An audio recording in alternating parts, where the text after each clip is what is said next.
I might be wrong about this, but I don't think they ever say the word the backrooms ever in the backrooms movie. There was a few parts where you could feel that they were setting it up and they were just about to say, oh, it's like the backrooms. And then they didn't, which is good. I feel for what is a movie that has so much of its origins on the internet and is so endemic to the internet, I feel the backrooms noticeably have quite a lot of restraint in not doing memes. It is a very straightforward horror movie that is doing actual straightforward horror filmmaking. The series that created this and where this all comes from is something that's kind of alien to me.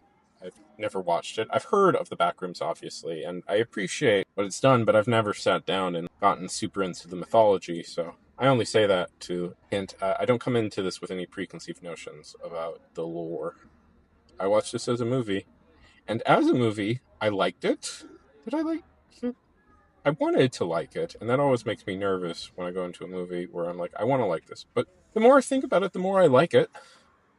Although, I will say, this is clearly meant to be part one, and there's a very obviously, at the end, they're setting up a sequel. But that's not either here nor there, and being as it is massively successful, it probably should get a sequel, because there's a lot to this series. The Backrooms movie follows Clark, a furniture store owner whose life is not doing well. He's going through a divorce, his store is failing, and he's succumbed to drinking. But in many ways, the Backrooms is also really about Emily, his psychiatrist, who also is having her own personal issues.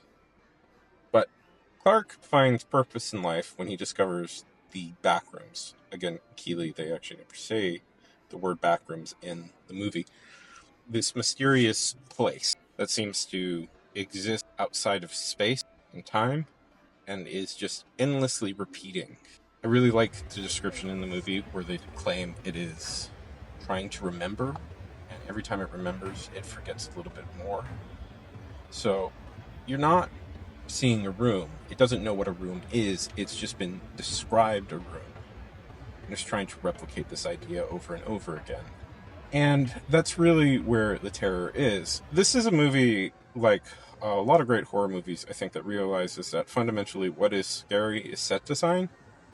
I know that seems a little bit weird to say, but the thing that actually terrifies people is less the monster that's moving through the environment than the lonely and bleak feeling of the environment itself. An environment can be absolutely terrifying, and an environment that seems to have no purpose or rhyme or reason and is totally made outside the logic of humans, but is identifiably somewhat human.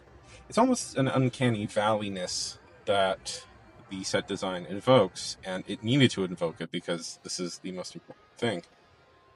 I like that it's about us being trapped in these cycles, and we overplay our memories, relive our memories over and over again until only the barest essentials of it exist.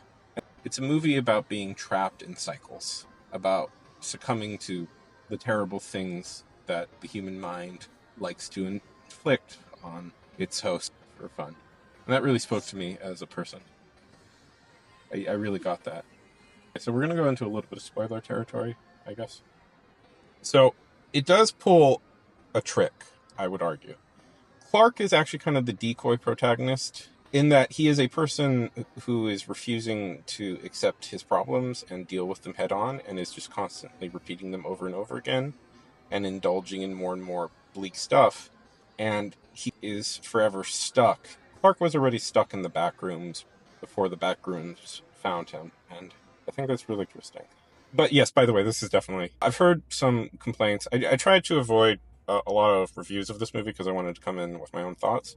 But the few I've heard have demurred that maybe the third act has some problems, and I would agree with her a little bit, because every single horror movie ever for the last 20 years has third act problems.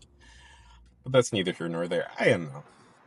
It's a lot of chasey, monstery stuff instead of a lot of really finely built atmosphere of the first two acts. But I liked it.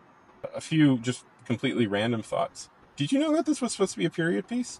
I didn't pick up on that for an awfully long time But it occurred to me at some point, oh, this is supposed to be taking place in the 90s, isn't it? I didn't know why I didn't pick up on that. I don't think I've heard anybody talk about it, but it is definitely supposed to be a 90s film.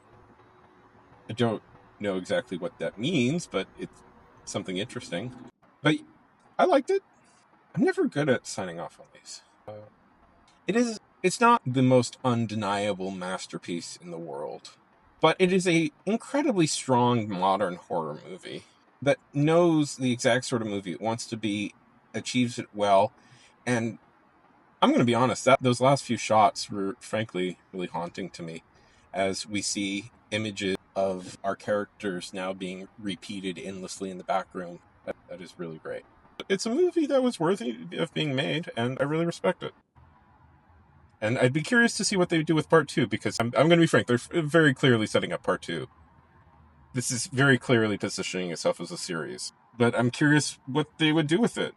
And maybe that's also a little bit why there's Act 3 problems, because this is clearly the setup to the next. It's trying to set up a new movie at the end of Act 3.